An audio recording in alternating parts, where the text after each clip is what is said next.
Small towns can do so much, but they can't do everything.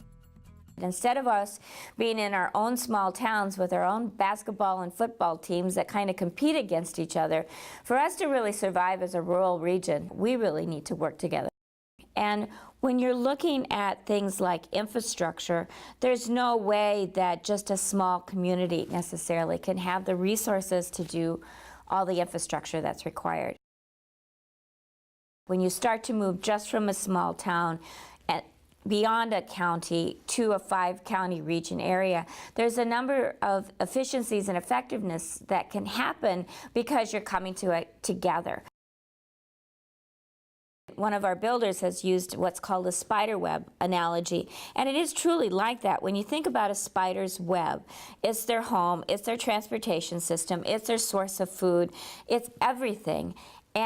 But if you pull on one small part of it and try to deal with one small part of it, it actually affects the entire system.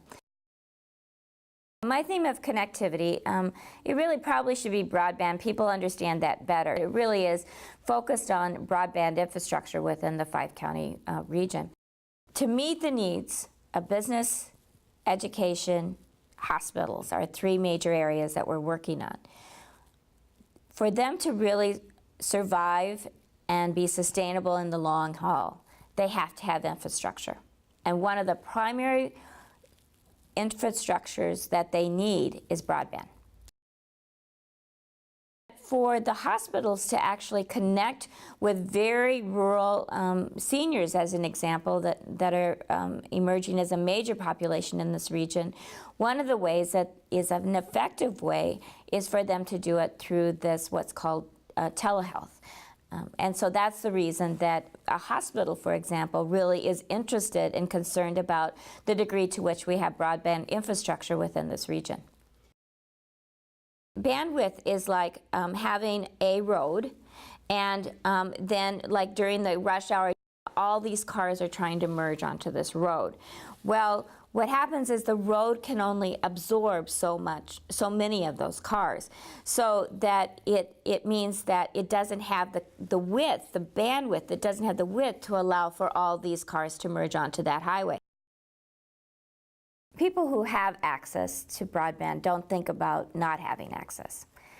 So when they go to pay their bills online, or talk with their mother in Nebraska, or do an online course, or chat with their doctor through telehealth, they don't understand that there is a system of infrastructure that makes that possible. Often I found that people get disenfranchised, or they just say, oh, you can't do anything, or nothing can happen, because they think of it in terms of, well, we don't have enough money for that. But really, when you think about it, you have unlimited resources. We could look at this like we have no money, so we can't do anything. Or we can look at this like we've got unlimited resources. We all bring, sometimes it's financial, but often it's just our time and talent to make something really happen and really work. When you are committed as a community together to helping each other out, you can make phenomenal things happen. My vision for the future, because of all this work, is that no matter what happens in terms of the world, that this region will survive, and that this region will thrive.